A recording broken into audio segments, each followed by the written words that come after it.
Welcome to Gentex Multimedia live stream for Tuesday, 17th November 2020, streaming live to your device from beautiful Brisbane City of Australia. My name is Umesh Chandra, your host for the show. Let's begin with taking a quick look at the weather for today. The forecast for rest of Tuesday, maximum 31, a possible shower or two, rain and some thunderstorm probably later in the day. Possible rainfall is about 1 millimeter. Chance of rain is 50%. Brisbane area mostly morning will be sunny.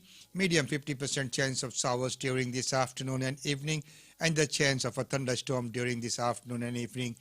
Possible severe winds north to northwesterly, 15 to 25 kilometers, shifting east to southeasterly, 15 to 20 kilometers in the middle of the day, then increasing to 20 to 30 kilometers in the early afternoon. So, there is some chance of hail might be as well, as the protection says.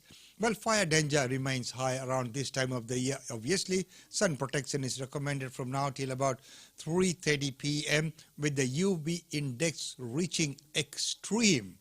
Don't go out in the sun at this point in time.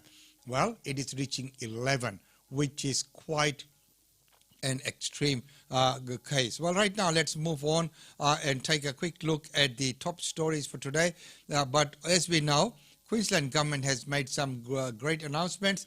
The new restrictions from midnight tonight: gyms, recreation and play centres to close, community sports and training cancelled, new caps, 1 per 4, and funerals 50, churches 100, private gatherings 100 people at residence, private events, license banned 50, no stand-up consumption. So there we are. This is going to remain in place for 2 weeks in South Australia. And so we're going to look at a lot of things that are going to be happening in South Australia because of the outbreak that's happening there. With all that, here's the news from South Australia. I would like to advise that all inbound international flights to Adelaide have now been suspended at our request for the remainder of this week. Our priority is ensuring that we have enough Medi-hotel capacity to meet any local quarantine requirements. This morning I received a call from the Prime Minister and I accepted his offer for increased support from the Australian Defence Force. We will throw absolutely everything at this to get on top of the cluster. With regards to aged care facilities, we have nation-leading outbreak strategies in our aged care facilities in South Australia.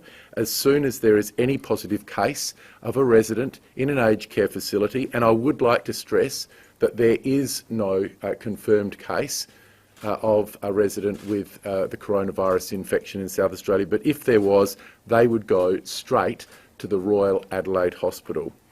The next 24 hours will be critical, but we are not going to wait for the situation to deteriorate. We're going to listen to the expert health advice, and now I'm going to update you with some changes to the restrictions in South Australia. Can I say that these go into two separate categories? The first category is advice only. The second category is for changes to our directions, and they will come into force as of midnight tonight. First of all, with regards to the advice, our advice to the people of South Australia is to work from home where possible. So we're going back to the situation that was in place around 2 months ago, to work from home where possible. We're encouraging vulnerable people to stay at home.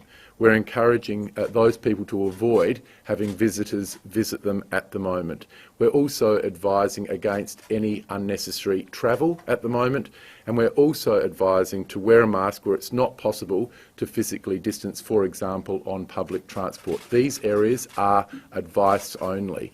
I'll now move to the changes to the directions which will come into place as of midnight tonight. As of midnight tonight, we will have a direction which specifically prohibits activities at gyms, recreation centres, trampoline and play cafes. These will close. Community sports fixtures and training temporarily cancelled, and this applies to indoor and outdoor sports, contact and non-contact. but I would advise that outdoor fitness activities like boot camps can continue exactly as they were in the early days of the COVID restrictions in South Australia. Funerals will now be capped at 50 people, and it will be a requirement to observe 1 per 4 square metres. Churches capped at 100, again 1 per 4 square metres. Weddings, all guests must be registered with the CDCB, the Communicable Diseases Control Branch, via the online form, but at this stage, no changes. Private gatherings at licensed venues will now be capped at 50 with 1 per 4 square metres and no stand-up consumption.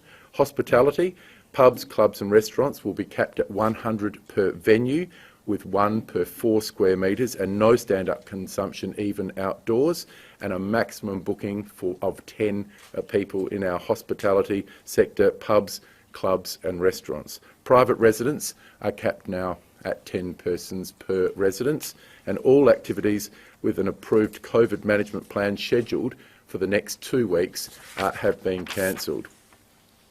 Can I provide further information with regards to the directions that relate to personal care activities? This relates to areas like nails, tattoos and hairdressers. Masks will be mandatory for the service provider and encouraged for the client. Entertainment venues, so theatres and cinemas, 1 per 4 square metres. And finally, with regards to the aged care facilities, masks are mandatory where physical distancing cannot be maintained, and personal care workers are limited to one site only. Visitor restrictions of 2 visitors per day. Sites we know are already imposing greater restrictions. Can I make it very clear? These are not part of our direction, and they're certainly not something that we are encouraging. And finally, can I let you know that schools in South Australia will all remain open. We don't want to keep these new and changed restrictions in place for 1 day longer than what we need to, but the health expert advice at the moment is very clear. We are to act hard and early and keep these restrictions in place for a shorter period of time as possible. So there's those update restrictions as we go to the top news for today, courtesy of ABC. South Australians are waking up to tough new COVID restrictions this morning as health officials race to get on top of a coronavirus outbreak in Adelaide's northern suburbs. The Parafield cluster currently has 17 cases. For the next 2 weeks, gyms and play centres will be closed and capacity at many events will be reduced. International arrivals have been halted to ensure there is enough capacity at quarantine hotels. Other states have already moved to impose restrictions on people arriving from South Australia. In the United States, a second COVID-19 vaccine has shown promising results in clinical trials, with its maker saying it's nearly 95% effective. Biotech firm Moderna says its product is also easier to store than a similar vaccine made by the rival drug company Pfizer. If approved, Moderna plans to produce up to 1 billion doses by the end of next year.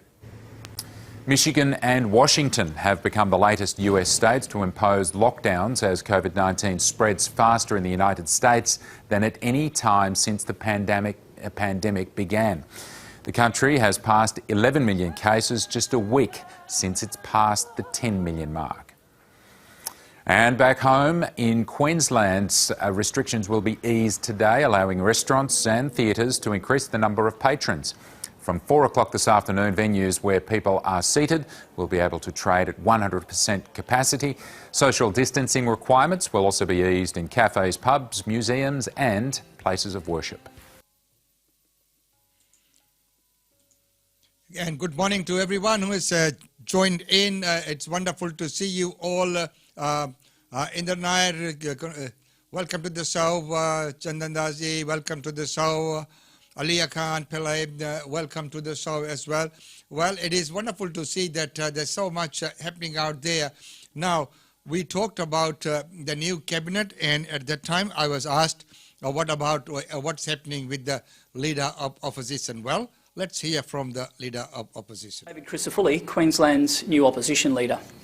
I offer myself to you not just as someone honoured to serve, but as someone hungry to win.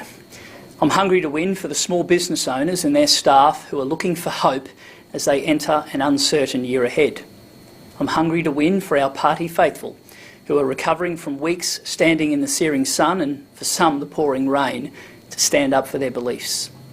I'm hungry to win for those Queenslanders who chose not to vote for us, some making this difficult decision for the first time, others who know no different than generational Labor governments.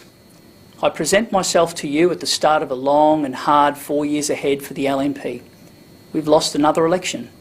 We've lost some valued colleagues and we've lost the ability to shape the state we want for our kids at the most difficult time economically our state has seen. Along with my Deputy David Janetsky, here's what we intend to do. We will hold the Labor Party to account, but in a way you've never seen before. If the government introduces something of value, we won't be afraid to say we support it. We will always put forward positive solutions, but we will also respect the mandate they sought to keep Queenslanders safe and strong. We will strongly hold them to account. Long before coronavirus, the performance of this state was anything but stellar. We won't allow the government's failings to go unchallenged. But it won't be about what their failings mean to George Street, it'll be what it means to your family and how we do things better. There are entire regions without LNP state representation.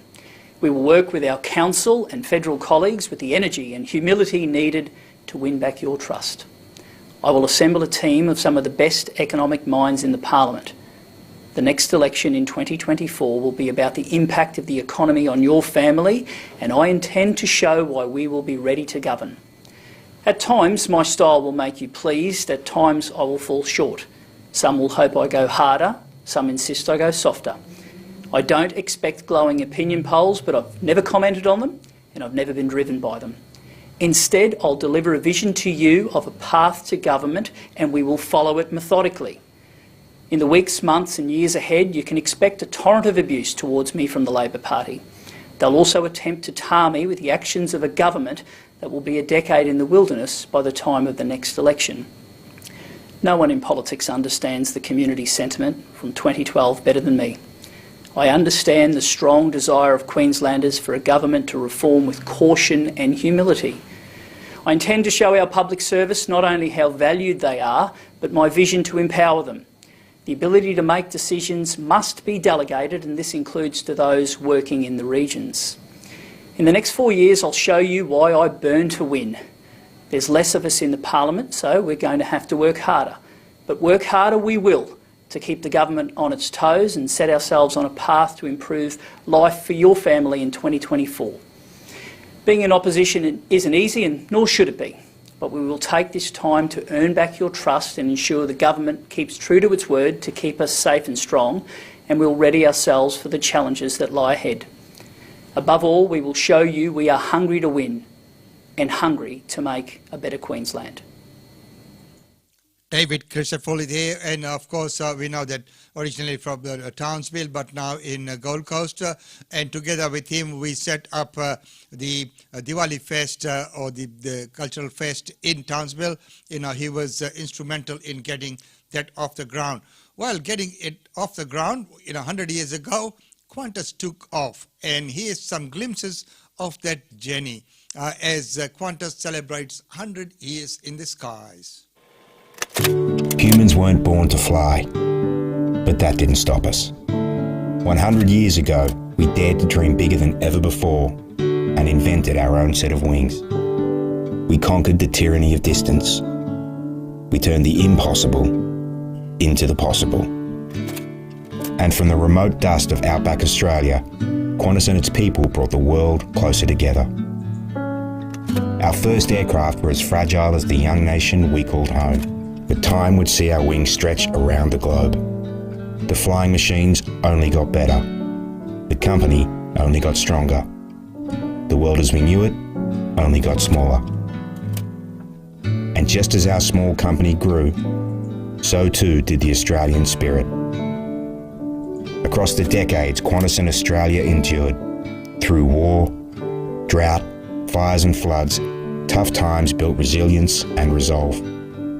Together we celebrated our victories, milestones and achievements. We spoke up for rights, and recognition, we kept true to our spirit. Now, time has brought us back to that moment of eyes looking skyward, engines warming up, getting ready to soar again. In our 100th year, our planes may have been grounded, but never our spirit. As we look forward to our next 100, our spirit will continue to define us and continue to lift us. Because that is the spirit of Australia. And that is the spirit of Australia, celebrating 100 years. I've been to Winton and had a look at the place where it all began. So Queensland and Northern Territory Queensland and Northern Territories Air Services was the original name. That's how Qantas came in about. Well, celebrating 100 years. So as we know, today, Diwali is celebrated worldwide. And of course, we've seen some great world leaders, including Boris Johnson, Prince Charles, Scott Morrison, our Prime Minister, and many others, our High Commissioner, joining us here on the show during Diwali with all those wonderful messages. Now, while back when I went to Trinidad and when they celebrated the 169th year of Indian arrival there, we inaugurated a monument.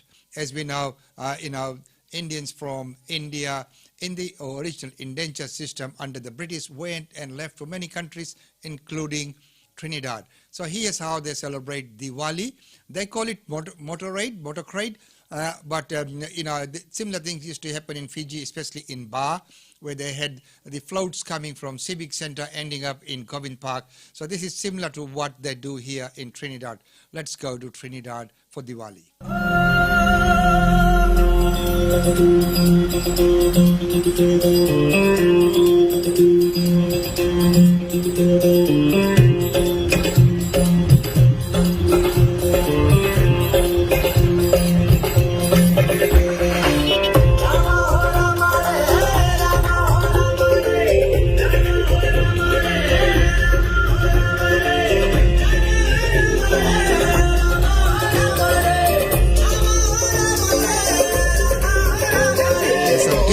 There's some decent side speakers on that ring there, the full band playing.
शरण में भुला दे हम इस पल सारे काम रघुवर की शरण में भुला दे हम इस पल सारे काम जीना क्या उसका जीना जो लेता कभी ना सियावर राम का नाम दिल खोलो ये मिल के बोलो ये सारे बोलो Sitaram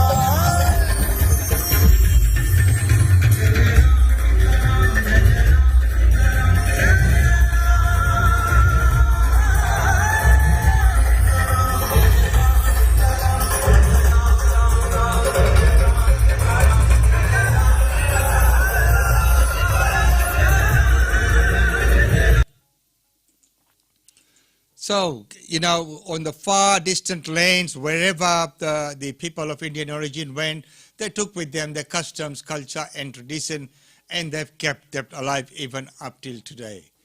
So it's wonderful to see that. Well, right now, let's get to all the local news here.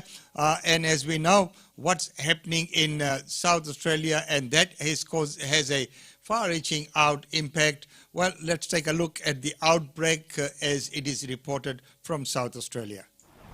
As news of the COVID cluster spread, so too did the numbers getting tested. The amount of people here, it's going to shut down the northern suburbs. Affected shops and businesses have closed, as well as 2 schools with active cases. He had been crook all week. He just coughing, didn't sound the best. And then Saturday he went and got tested. The biggest test is for health authorities to stop the cluster spreading even further. It looks like we're in the beginning or early part of what could be a second wave, but we have time to get on top of it. Like Melbourne, authorities believe the cluster started at a Medi hotel in the CBD, where 2 security guards and a worker, understood to be a cleaner, tested positive. The other 14 cases are relatives, including an 80-year-old woman, 2 nurses at an aged care facility, as well as a prison worker. 3 children are also being treated as active cases. No one wants another outbreak like in Victoria, and we have to take all steps possible to make sure that that doesn't happen. And I think that's what the authorities are doing here. Some of those steps include new restrictions. All international flights are being suspended, gyms will close, and gathering limits cut in public and private venues. This is a wake-up call for us that COVID-19 has not gone away. As much as we might feel frustrated by these ongoing restrictions, they are there for a reason. It's also a wake-up call for managing hotel quarantine rules. South Australia is now enforcing mandatory weekly testing for all workers in the Medi hotel system. We are going to get the very occasional escape as the one we're seeing here in South Australia, which is why we need a really robust second line of defence, and that's our contact tracing system. The system in South Australia is strong. We are standing up the National Incident Centre contact tracing capability to assist South Australia. We have offered them the ADF, and if more is required, more will be provided. Support also from Victoria.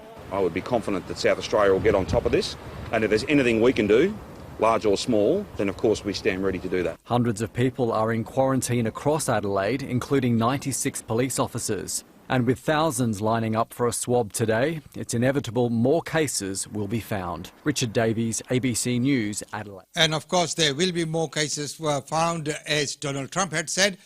We're finding more cases because we're testing more. Well, right now, let's take a look at state-by-state response to that outbreak in South Australia. First up, what is Queensland's stance on this situation? I have recommended that all of Adelaide, the City of Adelaide and those local government areas be made a hotspot, and as of 11:59 p.m. tonight, anyone who comes into Queensland who has been in that part of South Australia since Monday of last week will need to go into hotel quarantine for 14 days. I'm also asking that anyone who's arrived in Queensland who has been in Adelaide since Monday of last week to immediately come forward and get themselves tested and go into quarantine wherever they are. So if they're in their home here in Queensland because they're returning residents, or if they're visiting, or if they're on holidays, that they isolate themselves from other people until it's been 14 days since they left Adelaide. Now, this is important while we work out what this means. And of course, so that's Dr. Janet Young declaring Queensland, that Queensland's stance is they will declare that as a hotspot is Adelaide. And well, right now, let's take it what Western Australia is saying. Given the size of the outbreak, our Chief Health Officer has now determined that South Australia has moved from a very low risk category to the medium risk category. This is the highest rating of any other state or territory, and South Australia may move to the high-risk category very soon. As a result, effective from 6 p.m. tonight, we will further restrict travel from South Australia to anyone that has been in South Australia in the previous 14 days. This means they will need to meet strict exemption category. This means they will need to meet a strict exemption category for those travellers to enter WA. This exemption system mirrors the system we had in place for Victoria during the height of their second wave. The exemption list for South Australia is limited to certain senior government officials, certain active military personnel, a member of the Commonwealth Parliament, a person carrying out functions under a law of the Commonwealth, a person coming to WA at the request of the Chief Health Officer, a person responsible for transport, freight or logistics, and anyone who is given approval by the State Emergency Coordinator or an authorised officer. That final category includes compassionate reasons, and that could include those West Australians that may have travelled to South Australia in the last few days. So there we are. So right now, let's take a look at what is Victoria's stance on this. Victoria, as we know, has just come out of a similar situation. So they have the knowledge and the expertise of how to deal with the second wave. So he is Premier Daniel Andrews. I know that the Northern Territory and Tasmania have declared South Australia a hotspot. We will do the same. And then there'll be a process. It'll be a case-by-case process. When a person arrives at the airport, there'll be a sit down with them, symptoms, have you been to any specific locations. Rapid testing may be a feature of that. I can't quite confirm that yet, but I've asked our public health team to look at that because we don't want to take any chances at all. And look, the basic message is Alan Finkel, in detail, presented to National Cabinet last Friday. Everyone can have confidence in our public health response at every state and territory, and I would be confident that South Australia will get on top of this. And if there's anything we can do, large or small, then of course we stand ready to do that. So they do stand ready to help. So let's look at what are the main fears around South Australia at this point in time. It's fair to say that we are now facing our biggest test to date. Time is now of the essence. After 7 months with no community transmission of COVID-19 and near normal life, South Australia now finds itself on a knife edge. The next 24 hours will be critical. It's believed the virus got out into the community from a hotel quarantine facility. In the space of a day, 17 people tested positive. The majority of cases can be traced to one hotel worker's family. Yeah, I've been in quarantine for about 6 days now. So this is the view I've got outside of my quarantine room. Professional motorbike rider Joel Kelso is quarantining at Peppers after flying in from Spain. He's shocked the cluster likely originated from his hotel. It's been quite good. I mean, I definitely haven't been to any other quarantine sites or anything like that. But no, I mean, it's been a pretty good experience. 3 hotel quarantine workers have tested positive, 2 security guards and an employee who works in cleaning at Peppers Hotel. Over 14 days, you touch a fair amount of things. So, I mean, it could just come down to a thing of her picking up, the sheets that you sleep on, and then maybe she touched it with her hands and then, touch her mouth or eyes, which spreads quite easily then. We do have a lot of people who are working in these Medi hotels, and the people coming back to Australia now are more likely to be positive than they were before, so the risk is actually greater. So even with good protocols in place, there is always some risk. SA authorities were alerted to the outbreak when the cleaner's elderly mother presented to hospital emergency at the weekend. The worker's partner is also infected, and now it has spread to employees in aged care and an Adelaide prison. We worry about this virus in any confined environment. Aged care, prison facilities, they're the very places that you don't want the virus to be, so let's hope the virus hasn't transmitted into those settings. Authorities are urgently contact tracing to stop the spread. Hundreds of people have been told to self-isolate as scores of nervous Adelaideans present for testing. We have been able to get a reserve force so that we would be able to manage 100 cases a day. So what we are facing is indeed a second wave, but we haven't got the second wave yet. The cluster comes just as Victoria emerges from more than 20,000 coronavirus cases and months of lockdown. Epidemiologist Catherine Bennett says there's no need to panic about South Australia's situation yet. The difference between Melbourne and Adelaide is that in Melbourne we had a number of security guards who picked up the infection very quickly through the workplace and took it home to different parts of the community. So it was like Adelaide times 10. And we weren't quite as on the front foot as Adelaide is now. All states are on high alert. But just as a hotel bungle sparked Victoria's outbreak, there are questions about infection control protocols in Adelaide's quarantine hotels. Have you identified any lapses in infection control so far? We're reviewing and monitoring on a daily and hourly basis, and that's the reason for having nurses and infection control practitioners in the Medi hotels, so it's difficult to really respond to that. Daryl Soko runs a commercial cleaning company in Melbourne. He says cleaners working in hotel quarantine are under significant pressure. You're now finding that a cleaner that was focused on how aesthetically pleasing a clean was now finds himself being in the front line against COVID and starting to have to learn what's the difference between disinfection and sanitising and just cleaning. The South Australian government says it will now make all quarantine hotel staff undergo mandatory coronavirus testing. There's nowhere else in Australia in their Medi hotel system where mandatory testing is being done. It is something that I have strongly raised today with the Chief Medical Officer of Australia. The interstate reaction to the Adelaide cluster has been swift, with a raft of quarantine measures coming into force across different states and territories.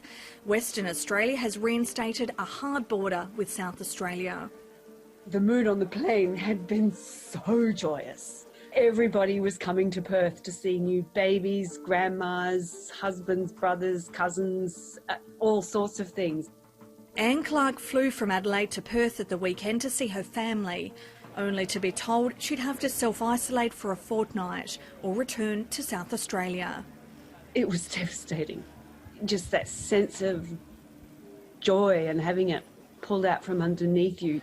Anne would like to see a less hardline approach.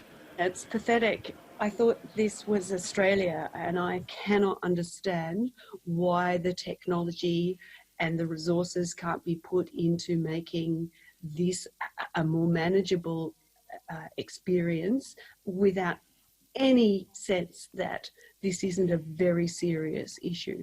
It is a very serious issue, and of course, the authorities can't be more careful than they are, because looking at what's happened in Victoria and what's happening worldwide in some of the other places as well. So, you can't be too careful. So, health comes first. So once the outbreak is out and once it started spreading, then it's very, very hard to control.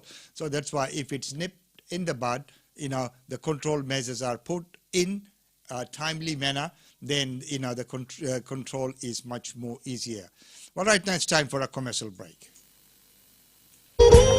GlobeNet Realty. GlobeNet Realty has been the longest established, trusted and respected agency in its trade area. Washa Chandra, Director of GlobeNet Realty, provides honest and ethical service to her customers. If you are thinking of investing in Brisbane real estate market, or if you are seeking professional property management, then you should contact Usha Chandra today on landline 3865 4466 or mobile 0419 775 416. And for further updates, log on to our website www.globenetralty.com.au. GlobeNet Realty is your own local real estate agency. Situated at Shop 52281 Sandgate Road, Boondall. GlobeNet Realty. Real estate is our world. And real estate is the world. And don't forget that tomorrow we'll have the real estate update with Usha Chandra of GlobeNet Realty. Well, right now, as we know, Diwali has passed, but we have the FICQ Diwali coming up.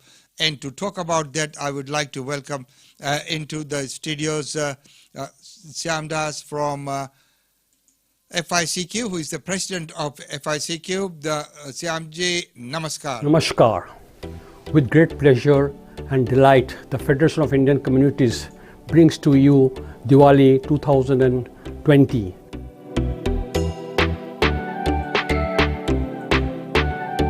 It's a festival of lights, festival of peace, happiness and joy. Diwali symbolizes a victory of good over bad. Due to COVID, we are live streaming the entire program. Come and join us virtually and celebrate the festival and bring brightness in everyone's life. Have a wonderful Diwali. May the coming year be full of happiness, prosperity and peace for everyone. Namaskar. Happy Diwali to everyone. And namaskar. And we like everyone to see if they can all join in that joyous celebration. Of course, we're all joining in online, so it makes it much easier for everyone to join into that celebrations. Well, right now, we're looking at many things that happen online. It's very easy to get caught doing things online. So before you link, think. So here's a show about how careful you need to be when you put something online. Well, today, in this day and age, there's so many things that's happening. Of course, Facebook is a free platform where, we broadcast so many other people live stream via Facebook. But of course, there are also always restrictions that get imposed. There are things that you need to deal with, and Facebook, has so many users, so it's very hard for them to respond in a timely manner. So if someone just puts in a bad report, all they do is suddenly cut you off while you try and reactivate your account or whatever. So, it's very easy to report and get someone taken off or some post blocked and all those kind of things. But for them to actually investigate and rectify that, it takes them a lot of time. So, that's lots happening out there. So, and of course, there are copyright rules, there are licensing rules, but I've seen many people just post things as willy-nilly, as has been in this case. So, this is a message from the government to say that, before you link your profile, your sensitive information you share with anyone online, think twice.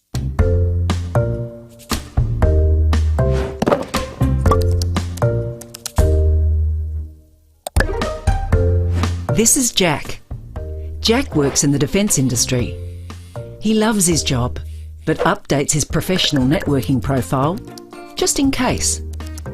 Jack's profile makes it obvious he gets access to sensitive information. A woman called Emily makes contact, claiming to be a headhunter. Emily praises Jack's skill set and says he's perfect for an exciting new opportunity. The details are vague, but the offer is very attractive. Emily wants to discuss the offer on a secure platform. By this time, Jack is intrigued and agrees to continue the discussion. But it's not what it seems.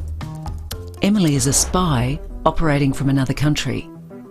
She's trying to cultivate Jack as a source and wants him to give away sensitive information.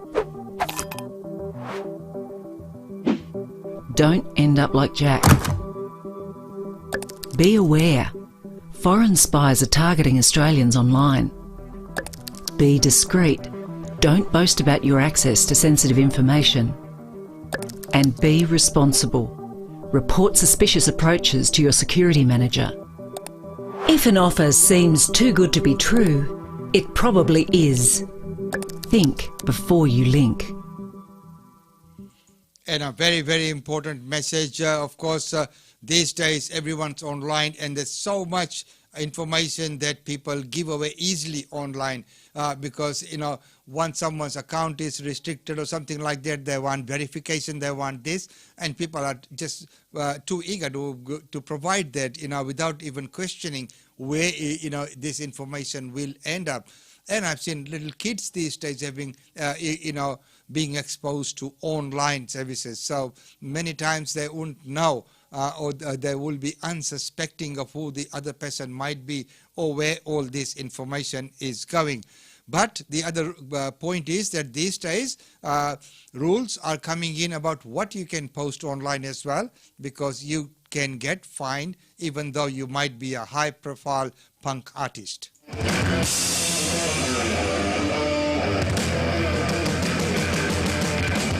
He's the star of one of Indonesia's most popular punk rock bands. Now Jerink, as he's known, is on trial, accused of hate speech, criticising Indonesian doctors who'd forced pregnant women to have a coronavirus test before giving birth. I was accused of offending all of Indonesia's doctors, but there are doctors who agree with me as well. The freewheeling rocker is in trouble over an Instagram post claiming the COVID test could cause stress and death for babies and mothers, and labelling the Doctors Association a lackey of the World Health Organization. He's been detained and, under Indonesia's strict laws on electronic defamation, faces up to 3 years in jail. Since my arrest, my wife has lost everything, just because I expressed my opinions. The controversial comments hit a raw nerve in Indonesia because around 160 doctors have died from COVID-19. Many people were unable to get treatment because so many doctors had died. We need support, not criticism. But human rights groups say Indonesia's defamation laws are draconian and must change. And the use of law have been misused to silence political dissent or political dissenters in Indonesia. Jerink says his comments were in the public interest. He's pleaded with the judges to put him under house arrest if he's guilty rather than jail. Anne Barker, ABC News. So there we go. Be careful what you post online, in what country. So there are certain rules that you need to abide by.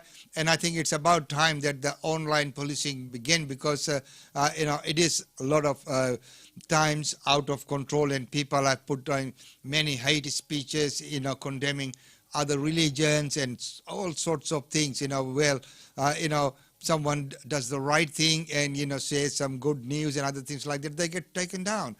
So, there needs to be that good balance in there as well. Well, right now, of course, the government has been paying out millions or billions of the robo-debt cost. Let's take a look at that report. This is the system working as it was intended. We have a responsibility to the taxpayer to make sure that welfare recipients are not overpaid. We can't abrogate that responsibility because in a small number of cases people might be upset. For years, the government defended robo-debt, despite concerns the system was unlawful. It's the conduct that you would expect of a tin-pot third world country administration. As debt collectors chased down welfare recipients, including pensioners, the disabled and even the deceased, it was clear that the automated system was generating debts that didn't exist. You can't just tell people they owe thousands of dollars without providing any actual proof. It's a nightmare of a system for most people to try and navigate. They're being encouraged to agree to what are potentially wildly inaccurate debts, if the debts exist at all. The scheme was found to be unlawful, and earlier this year the scheme was overhauled. I would apologise to any hurt or harm in the way that the government has dealt with that issue, and to anyone else who's find themselves in those situations. Now, 400,000 Australians will receive compensation, as well as having invalid debts repaid or forgiven. We've been paying the money back, some $700 million already out of $1.2 billion. So that is what the government should do, that's what the government has done, and that's what we will continue to do. Bill Shorten, does this settlement mean that everyone will have been at least fully compensated who was involved? This settlement's a big win for about 400,000 Australians who were illegally issued with robo-debt notices. So, the court and the lawyers are going to work through the size of the group. It's about 400,000, I'm advised. It will mean that everyone there who was illegally served a notice will be reimbursed. So the federal government's made this settlement without admitting any actual liability. What does that tell us, that it's gone for a settlement rather than let the matter go to trial? Well, the lawyers for the class action, and I thank Gordon Legal for what they've done, they've decided that it's worth the $1.2 billion not to put the government ministers in the dock. But for the government to say that it doesn't admit liability, a crocodile wouldn't swallow that. This government and its lawyers are paying $1.2 billion to 400,000 people in the biggest class action settlement ever, so they could avoid putting senior public servants and government ministers in the witness box to find out who authorised the biggest illegal government administration scheme in the history of Federation. Does that mean that you would still be calling for a royal commission to find out what happened and why the government continued with this scheme when it knew it was unlawful? Today's Well, ladies and gentlemen, that's about all we have time for today. Let's have a quick look at the functions and events happening in and around Brisbane. Remember, many of the functions would be taking place online.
So there were, ladies and gentlemen, up to date on Gentex Multimedia Daily Live Updates.